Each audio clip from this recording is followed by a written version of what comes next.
Hello, and thanks for taking the time to watch this video. And please share it so this message gets out to the right people. I have a story to tell, a story about great deception. It all began when I decided to take my two sons and set out on a quest for the truth, with no destination except what our Creator had laid on our path. We bought an RV and we went to Yak, Montana to investigate a group called Open Arms Ministry in hopes of finding a safe place. Well, it turned out that their agenda was far from Christian-like. After we'd informed them that we didn't like our situation and that we were leaving, they tried to confiscate our supplies, which we had stored there. We were able to recover like 75% of them.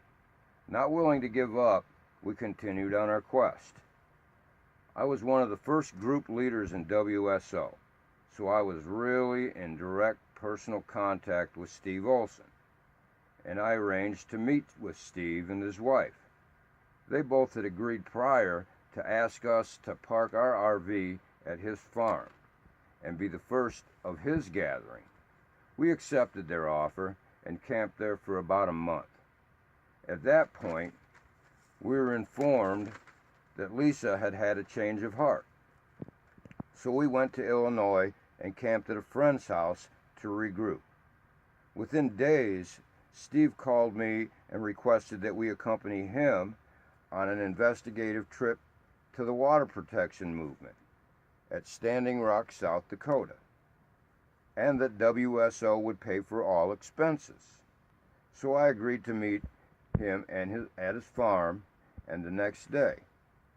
Upon arrival, I detected something was wrong, but Steve said everything was fine, and we set out to South Dakota. After a life-altering experience in South Dakota, Steve informed us that he had left his wife and family and was going to Idaho. At that point, he informed us that our next mission for WSO was in Keams Canyon, Arizona, to meet with a Hopi medicine woman so that we could learn how to gain access to Hopi elders. This time, Steve informed me that our expenses would be reimbursed by WSO. I didn't have a lot of money, but I had enough to get there, and our supplies were in good shape, so we agreed to the mission. On the way, we encountered some difficulties, and I had spent all of my $5,000 and requested repayment from Steve. At that point, Steve informed me that he was broke and that I was not to contact him because him and his girlfriend were leaving for the Bahamas. Well, as you can imagine, I was quite shocked and angered. But I had no fear, for I knew that Creator was with us, and He would take care of our needs. And He did, as He always does.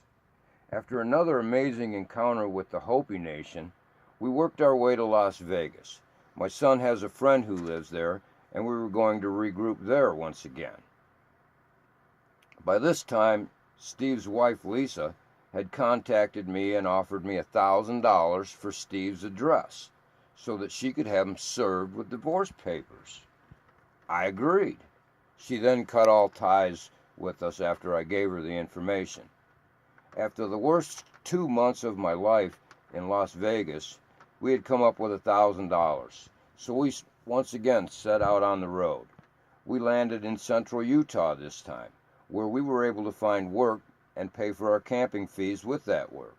And now we find work in town so that we can eat and have gas and propane.